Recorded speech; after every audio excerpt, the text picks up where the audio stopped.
তো বন্ধুরা কেমন আছো? আশা করি ভালো আছো। আবার একটা ভ্লগ ভিডিও নিয়ে চলে এলাম। তো আমি আর আমার দুই ভাই মিলে গেলাম সাগরপাড়া ঝিলে ঘুরতে। তো ওখানে গিয়ে কি করব না করব সবটাই ভিডিওর মাধ্যমে দেখাবো।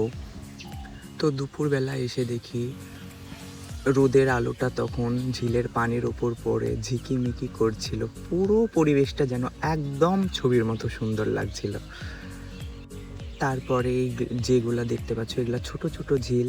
ওই সামনেই গেলে সব থেকে বড় ঝিল এখানকার। তো ওখানে আমি আর আমার ভাইরা মিলে যাচ্ছি।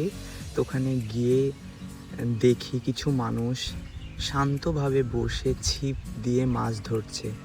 তো তাদের ধৈর্য আর মনোযোগ দেখে সত্যিই ভালো লাগছিল। চারপাশে হালকা বাতাস বইছিল, গাছের পাতাগুলো দুলছিল, সব মিলিয়ে একদম শান্ত আর সুন্দর একটা পরিবেশ। আর পাশেই কিছু ছেলে স্নান করছিল পুকুরে। তারা হাসছিল, পানিতে ঝাঁপ দিচ্ছিল। ওদের সেই আনন্দ দেখে আমারও মনটা একদম ফ্রেশ হয়ে গেল। এর মাঝে আমি একটু ঠান্ডা খেয়েছিলাম। গরম দুপুরে সেই ঠান্ডা পানিটা যেন আরও বেশি আরাম এনে দিল। এই পুরো সময়টা যেন খুব সাধারণ কিন্তু ভীষণ সুন্দর একটা অনুভূতি দিয়ে গেল।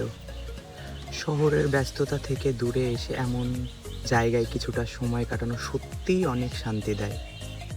চারিদিকে শ্যাফলা ফুল ফুটে ও চারিদিকটা এত সুন্দর। সবাই সবার মতো কাজে ব্যস্ত।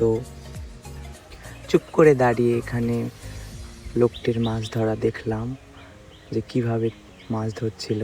তো তোমরাও দেখতে থাকো। সত্যি ছিপে মাছ ধরা দেখতে অসাধারণ লাগছিল। তো আমি বলতে বলতে একটা ছোট্ট পুঁটি মাছ ধরা পড়লো। তো ক্যারির মধ্যে এর আগেও কিছু মাছ ধরে রেখেছে।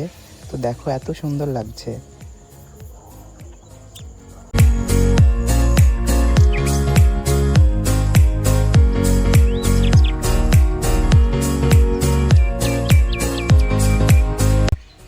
তো এখানকার কিছু মানুষ বললো নাকি এখানে ঝিলে নতুন পার্কের কাজ শুরু হয়েছে। ইতিমধ্যেই কাজের প্রথম ধাপগুলো দেখা যাচ্ছে এবং ভাইকে বললাম সেখানে নিয়ে যাওয়ার জন্য।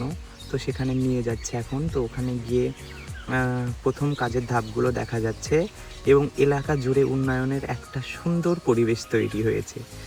এই নতুন পার্কটি তৈরি হলে স্থানীয় মানুষদের জন্য একটি মনোরম ঘোরার জায়গা তৈরি হবে। সব মিলে এটি এলাকাবাসীর জন্য একটি খুব ইতিবাচক উদ্যোগ। তো এইখানে আমার ব্লগটি শেষ করছি। তো এই 4 মিনিটের ছোট্ট ভিডিওটায় আমি সেই সুন্দর মুহূর্তগুলো ধরার চেষ্টা করেছি। আশা করি তোমাদের ভালো লাগবে। ভিডিওটা দেখে জানিও কেমন লাগলো। তো আমাকে সাবস্ক্রাইব করে আমার পাশে থেকো। তো বাই ফ্রেন্ড, সবাই ভালো থাকবেন, সুস্থ থাকবেন।